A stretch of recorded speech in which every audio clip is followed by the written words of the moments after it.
Good morning, everyone. It is Saturday morning, day 2, and we're on the south end of Clydegale Lake, and we slept in. We decided last night that we were going to, but it is after 8 o'clock and only Cozy and I are up. So the plan today is that we're going to leave our island campsite on Clydegale Lake. We are doing a 2-kilometer portage into Little Canoe, then a 3,200 bushwhack up to an unofficial portage to another bushwhack into East Galipo, and then from there it's just a quick paddle, small portage, and we are staying on South Galipo. So it shouldn't be a very long day other than the portaging. I think it's only 11 kilometers total of travel, and 5 and a bit of that is going to be portaging today. We drank quite a bit of booze. We ate a big meal last night, so we're much lighter than yesterday, but there's no two bones about it. 5K a portage before lunch isn't going to be fun. Dan and I are on breakfast duty, so coffee and breakfast sandwiches, and then we're on the road. So we're here, got a nice little rock, climb up on top. It gives you a pretty good view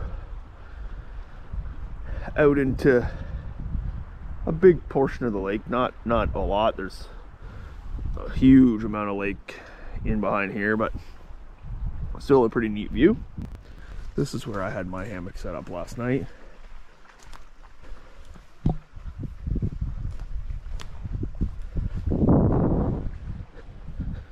We had Ryan over here. Down here's the fire pit area where the boys are making breakfast.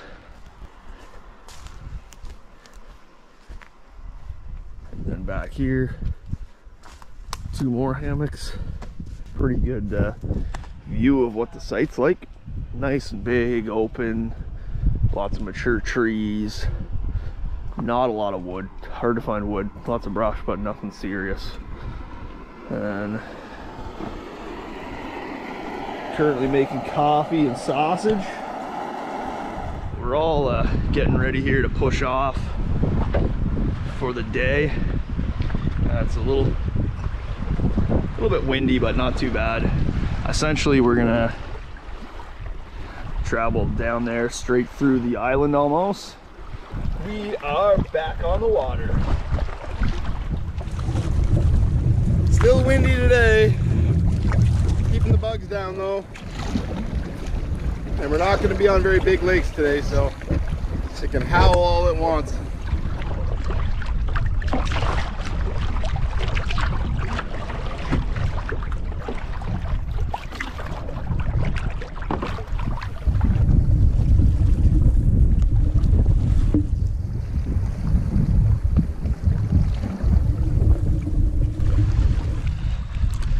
I doubt many people come down to the south end of Clydegale to use this portage, as I believe there are no campsites on Little Canoe Lake. So I guess we'll see what we see.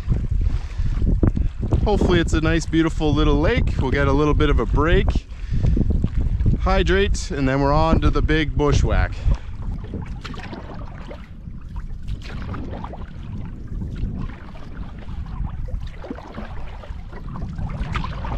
Real talk. The best moment of today was when I realized that stuffed way down in one of the side pockets of my bag was my left hand glove. Now I got a right hand glove and a left hand glove, where yesterday I was cruising with only a right hand glove, feeling pretty sorry for myself. Starts with a bit of a hill, Coast. Yeah. Straight uphill. And there's a canoe or boat stashed.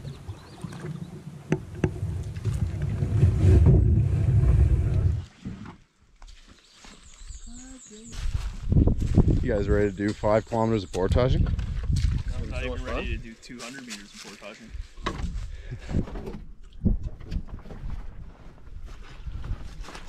You good? So we're on the 2 kilometer into Little Canoe. Starts with a pretty decent little incline section. No breeze in here, so it's a pretty hot day. First real tough portage of the year.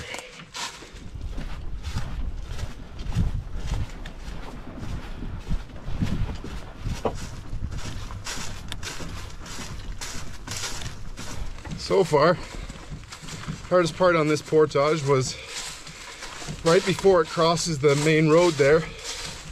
There's a pretty big hill, but the footing was good. We were on like a 4-wheeler trail. Go up the big hill, cross the road, and it's been relatively flat since then. A couple dips here and there, and we're back on what appears to be an old logging road. It's pretty wide, pretty flat. All right, so we're approaching the end. 2 kilometer into Little Canoe Lake. Like always, even if it was a little puddle at the end of the portage, you're pretty happy to see it. It's not a very big lake. Hopefully it's a nice little gem, but we'll see.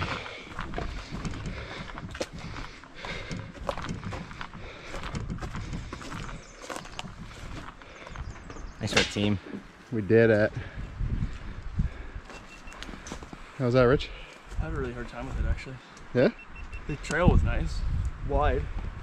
I just... Too hot?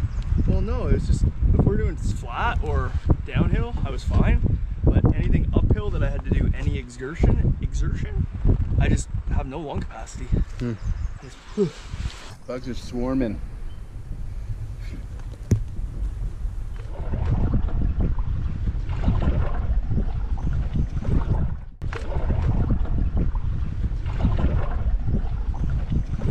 We're just scouring along the shore right now, trying to take a look at what might be a good spot to bushwhack into the logging road. We're honestly not sure, you know, how many people actually do this, if there's any sort of obvious clearing, or if it's choose your own adventure type of situation. So we're just looking to see if there's a good or obvious spot that you should start trying to trek through the woods. We came to this one little clearing here on the right hand side, but it looks to me like it's a bit probably swampy.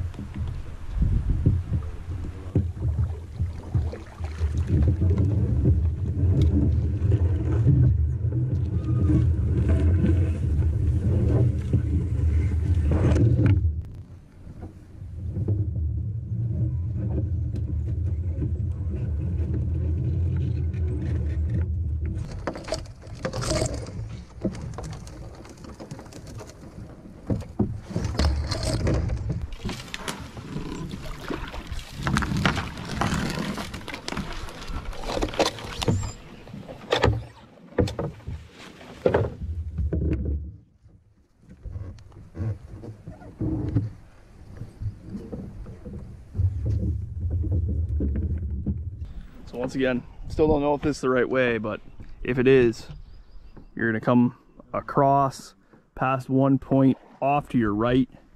You're gonna see this bit of a marshy spot turn into it.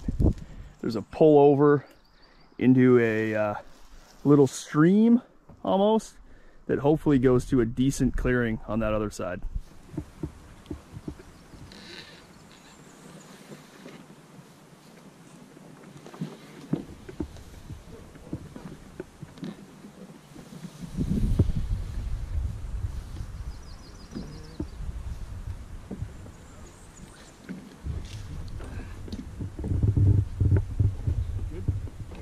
If Bill Burr went camping, that's what he'd look like right there. I appreciate that.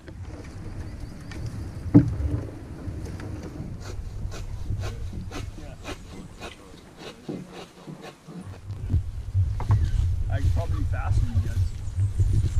Because Ryan wouldn't even hit in the water with a paddle. Cozy, you are so strong. So, video from another angle. Now you can see where the lake was, where we came in, the little clearing, stream, whatever if you will, that we came through the marsh. Had to come around some logs, pull over. It's another little, almost a crappy portage put out, and it looks like up there's some sort of clearing, if you will, whether it's a game trail or other people that have done this before, not sure. But if you're coming this way, it would appear so far that this is the right direction. And then this is what we're dealing with. There's obviously no trail. There is a bit of a clearing, and what we're looking for is a road that runs this way. And we just got to keep pushing this way until we hit the road. So I think we're going to take the bags, bushwhack out to the road, find it, and then come back for the boats. So we're not walking around with all our gear lost in the woods. We'll at least have a game plan.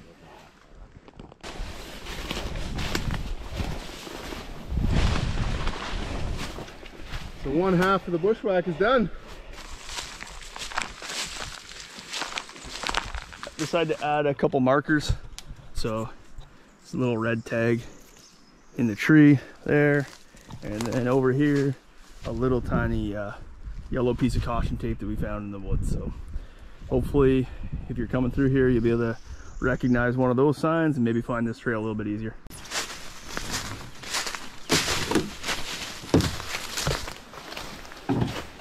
You're doing a great job, Rye. So it's 20 after 12. Got all the gear, all the guys, all the boats to the Bushwackers Portage. We're headed down this direction. I'm gonna grab out my phone. We got some satellite imagery and stuff to help us out, but so far so good. On the road again. So we just started the road portage.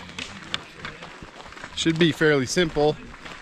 We just make sure we don't take any wrong turns, and then we're gonna get to something marked Bushwackers Pond. I think there's a road on the bridge on the road, and then we got to bushwhack back down into East Galipo Lake. You guys are probably asking yourselves, is that rich under that boat there? I'll be shocked to say yes, indeed it is. 3 kilometer portage, rich under the yoke. We just missed Ryan almost falling, eh? Yeah. The good news is for everybody at home, I already told Ryan I'm not carrying this the whole way. Hey, Phil, what did we miss seeing? It was a partridge. Partridge? Yeah, there wasn't a pear tree though.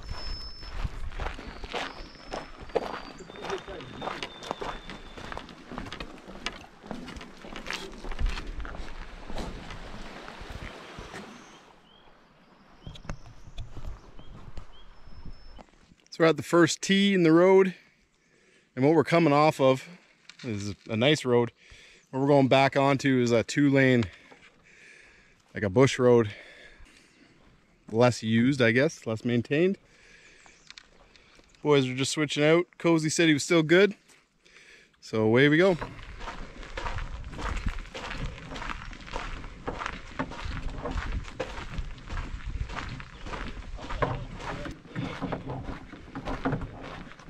All right, we're in a bit of a pickle. We managed to find the 5 points of Algonquin here.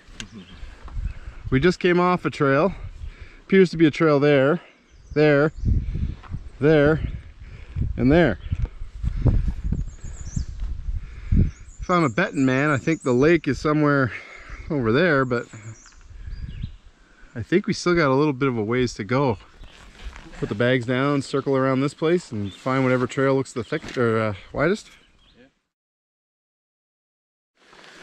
Okay, so we've poked around here for quite some time, following most of the trails. We are reasonably sure that this trail, this trail loops around to that trail. This trail isn't really a trail, but it kind of loops back to this one. So we are going to take this one. If we don't find anything promising in the next like hour and a half, Bushwacker Pond or East Galipo, we are probably going to come right back here. And it's raining. A real birch cliff day. Yeah. Why wouldn't it rain when we're stuck in the middle of nowhere? Just wanted to give you a little update. So Ryan McMillan broke my GD boat. You broke it first? No, I don't know what happened, but the boat's been a little bit wibbly wobbly on the yoke since we got in this portage, and now we don't have a yoke anymore. The bracket's sheared completely off. I don't even know if you can see that. Maybe see it on here this side. We also don't really know where we are, which doesn't make the situation any better. So Ryan and I are two-man tag team in this boat around the woods. No idea if we're going the right way or not, so we might end up have to carry it back this way at some point. Yeah. We're gonna hopefully catch Evan and Cozy soon, and then have a chat with them and see what the best plan is. This is never a good sign. No. Lots of room for bags. Yowza. A lot of long faces. No. And really the talk now is tomorrow we're to go up the Galipo River to Rents, and then we were going into Louisa, but there's a 3K portage to finish that back into Rock. That's gonna really suck hand bombing. And plus there's a 1.7 here. So we may tomorrow, instead of going Rents to Louisa, we might go Rents to Harry to Welcome. No portaging. And then there's a 2.2 into Penn. And that might be our fastest way out of here. We're just trying to limit the amount of long portaging, because if they're going to be, we are going to be holding the handles. If we can't manage to rig something up, it's going to be slow going. So, which is unfortunate. I was looking forward to going to Louisa, so what do you do?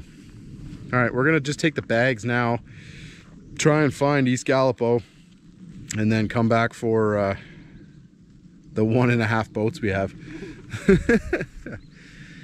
At least it stopped raining. Hey, Coz? I don't know, is that good? The bugs are actually slamming me now.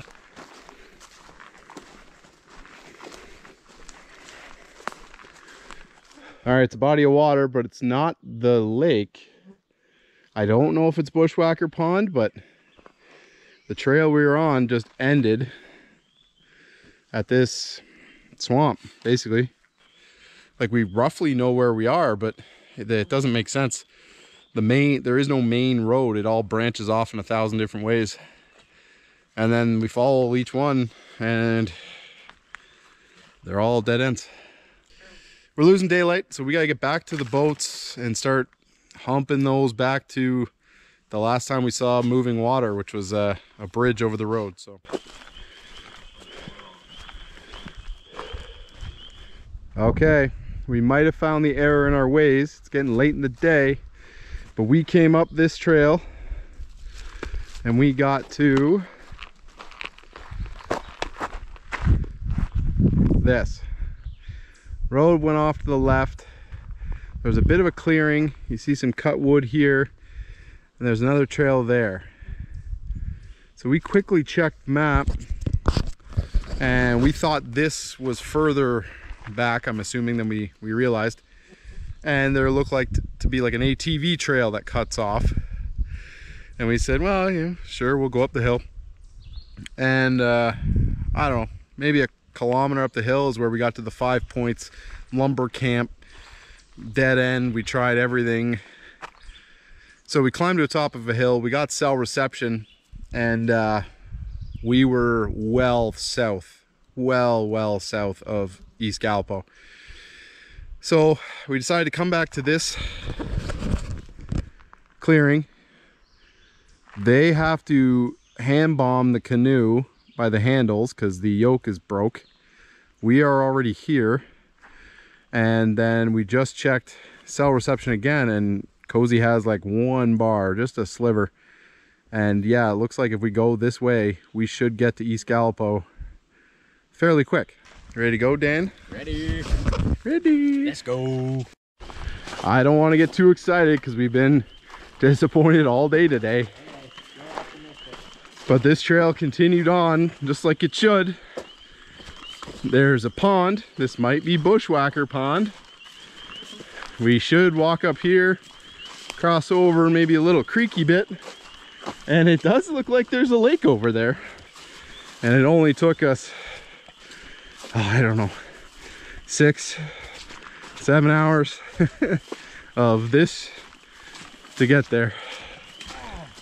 Well, we managed to find a stick that you can get the yoke pad on, and Cozy's able to carry the boat like a yoke. So this trip is looking up right now. We're gonna be on our campsite. We're gonna be able to have water, and the major boat failure might not be a trip breaker. We'll see what we can do around the fire tonight. We're bushwhacking off the trail to the lake. The bags are at the lake. Just got to get the boats there. So here we go. She's pretty hairy.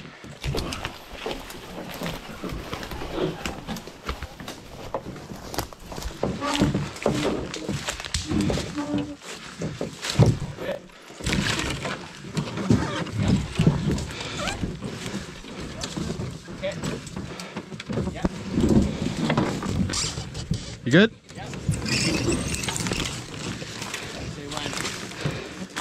Good. Come here. You did it, buddy. We are on what should be East Galipo.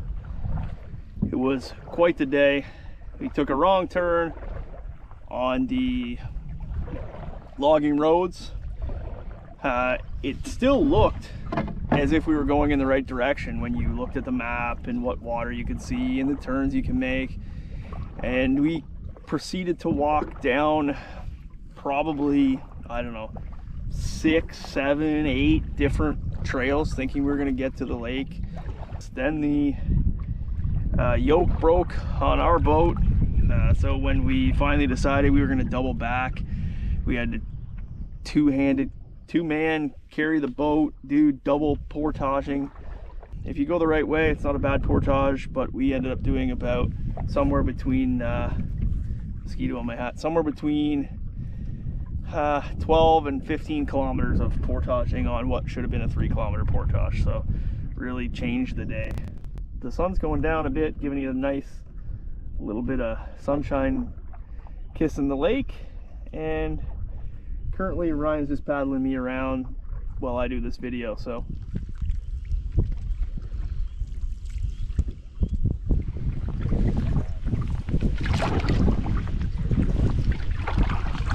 we should be approaching the last portage of the day. Should be a 2:15 from Little Galipo to, I don't know what it's gonna say. It basically goes to a hub between all the Galipo Lakes. This is it's been a long time since we've seen a sign. This sign will be our first confirmation that we're back on track. Bodies are hurting. We're gonna get some food into us. We're gonna need to hydrate like crazy. We've been out of water for probably a good 2 hours now. So we're in the hub. I believe we're looking straight here towards the West Galipo site, I believe. I think we have to hang the corner to the South Galipo one, but we haven't quite figured it out yet. But sun's going down, bugs are biting, but it's a pretty nice and quiet night. Dan's got a million in his hair. Feels like it. Well, we made it. That's home for the night. Appears to be a ton of blowdown right there. And we'll find out pretty quick if it's suitable for hammocks or not. But we'll make it work.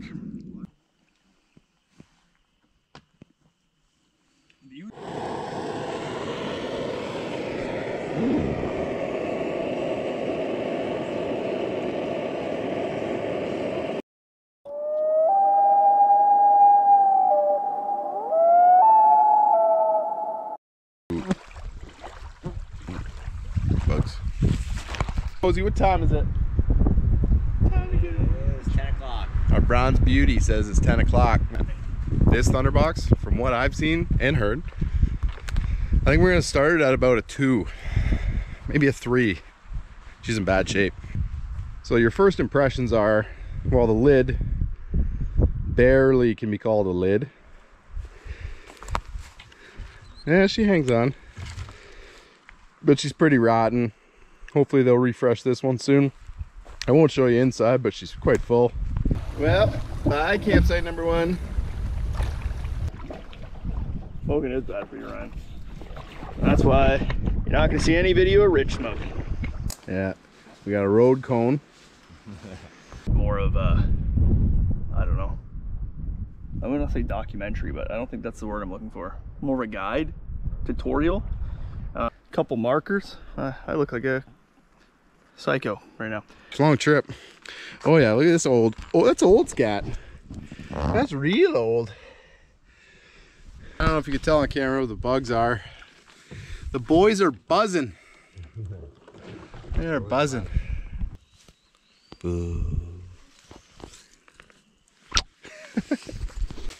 South Galipo has the most golden, freshly built thunderbox a man could ever see. Look at the construction on this thing. If this was built during peak COVID, you're probably looking at a $2,000 thunderbox right there. Just the craftsmanship. Let's check it out.